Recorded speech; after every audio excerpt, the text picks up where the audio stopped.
So on your own time, go back and read Ezekiel 28 and read that. Somebody said the same type of language, that I'm a God. I'm so mighty, I sit in this seat. Same thing in Thessalonians. Go back and read it. Read on. And we're going to drop a teaching on that soon as well. He declared himself a God and ordered that statues in his image be placed in every house of worship within his realm. In every house of worship within his realm. That's every church. Right now it ain't that image, but there's an image in most of the churches already set up.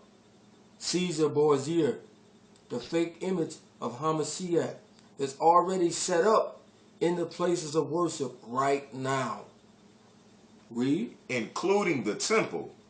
Since idolatry flies in the face of Israelite beliefs, the Israelites refused to place the statue of a pagan god in the temple. In response, Caligula threatened to destroy the temple altogether. But before the emperor could carry out his threat, members of the Praetorian Guard assassinated him. So they assassinated him before he could pull this out. But it didn't stop though. Still doing the same thing to this very day. Read on. By this time, a faction of Israelites known as the Zealots had become active. They believed that any action was justified if it made possible for the Israelites to gain their political and religious freedom. So we're going to see that these brothers' zeal going to cost them greatly. Read on. Caligula's threats convinced more people to join the Zealots, and when the emperor was assassinated, many took it as a sign that the Most High would defend the Israelites if they decided to revolt. So they took it as a sign to revolt and to join in. You know what? I think we can take these Romans. I think we can take the UN. I think if we get enough guns and stuff and we get enough people, we can take the UN. Exactly. Slaughter the Edomites. Okay. Read on. In addition to all these things, taxation, Roman control of the high priest, and Caligula's idolatrous demands, there was the general treatment of Israel. Roman soldiers openly discriminated against them, even exposing themselves in the temple and burning a Torah scroll at one point. So you know that this guy are people enraged. Enraged. We can take them. Go ahead. In another incident, Greeks in Caesarea sacrificed birds in front of a synagogue while onlooking Roman soldiers did nothing to stop them. Eventually, when Nero became the emperor, a governor named Florus convinced him to revoke Israel's status as citizens of the empire. Well, in this country, we only 3/5 of one here anyway, of a man. So this is nothing to do to us again in the so-called America, which is Rome. It's the same thing, people. Wake up, do your history. Read on. This change in their status left them unprotected should any non-Israelite citizens choose to harass them. Go ahead. The revolt begins. The Great Revolt began in the year 66. It started when the Israelites discovered that the Roman governor Florus had stolen huge amounts of silver from the temple. The Israelites rioted and defeated the Roman soldiers stationed in Jerusalem. A false sense of security. They rioted and they won this first little battle. So this got on the big head. Y'all know how we are when we get into something.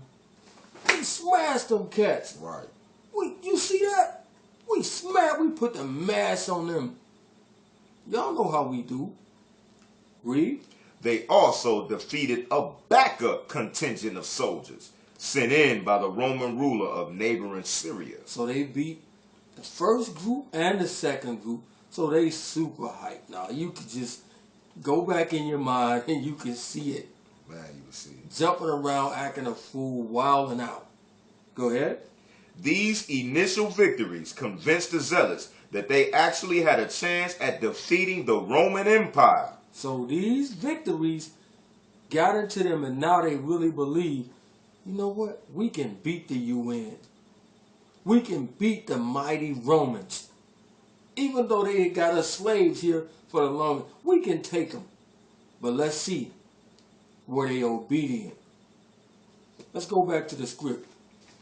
Let's go to Luke 21 and 20. The book of Luke, chapter 21 and verse 20.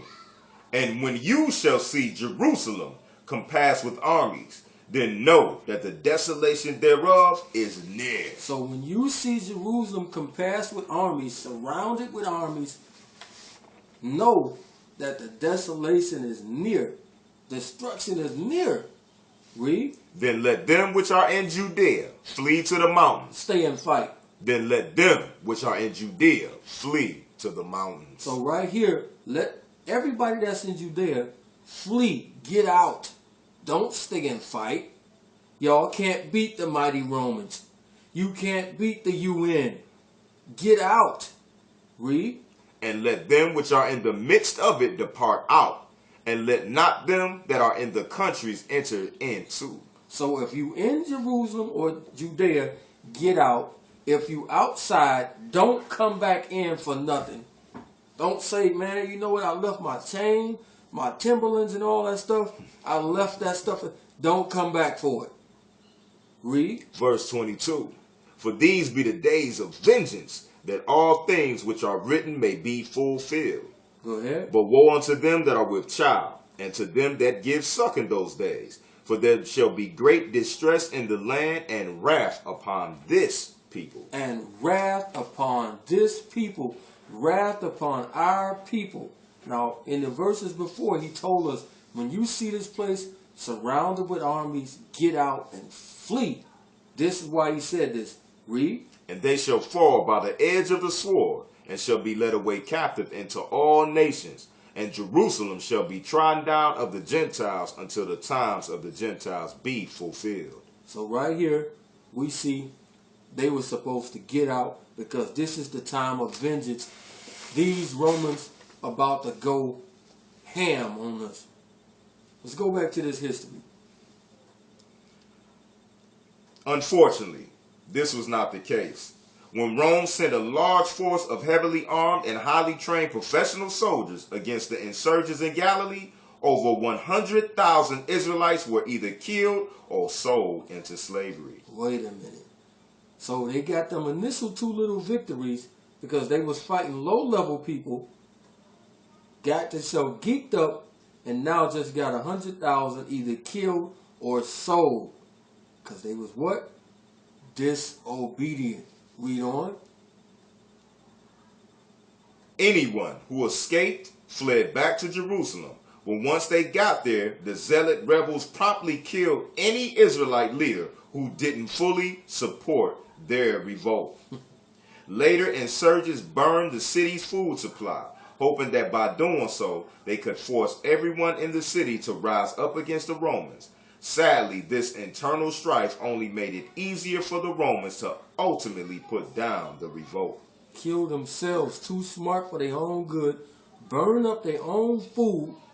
Now, you got to come out sooner or later to get it. Read. The siege of Jerusalem turned into a stalemate when the Romans were unable to scale the city's defenses. In this situation, they did what any ancient army would do. They camped outside the city. They also dug a massive trench bordered by high walls along the perimeter of Jerusalem, thereby capturing anyone who tried to escape. Captives were executed via crucifixion, with their crosses lining the tops of the trench wall. Then, in the summer of the year 70 CE, the Romans succeeded in breaching the walls of Jerusalem and began ransacking the city. On the 9th of Ab, a day that is commemorated every year as the fast day of Tisha B'Av, soldiers threw torches at the temple and started an enormous fire. When the flames finally died out, all that was left of the second temple was an outer wall. Keep going. This wall still stands in Jerusalem today and is known as the Western Wall. Read that last part. About how many people died? Over 100,000 Israelites were either killed or sold into slavery.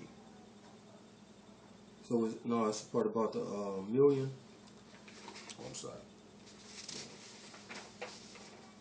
Page 2. Yeah. Okay. More than anything else, the destruction of the second temple made everyone realize that the revolt had failed. Did what? Had failed. The revolt had failed. You know why it failed? Because he told them, I'm not going to be with you in this battle. I didn't tell you to stay and fight. I told y'all to get out. Exactly. So since they didn't get out, how many people died? It is estimated that 1 million Israelites died in the Great Revolt. 1 million people died in the Great Revolt. All because them people was disobedient. They should have got out and went into the mountains or went into Africa just like they was told to do. Exactly. But through disobedience, they lost their lives. They lost their lives through disobedience. So, obedience, faith, worship, they go hand in hand. Whenever you start following your own wicked heart, you about to get off track and mess up. Time and time again, it shows you through the book, you got to do it exactly the way the Most High say do it. And with that, your man's Quab. So far in the house.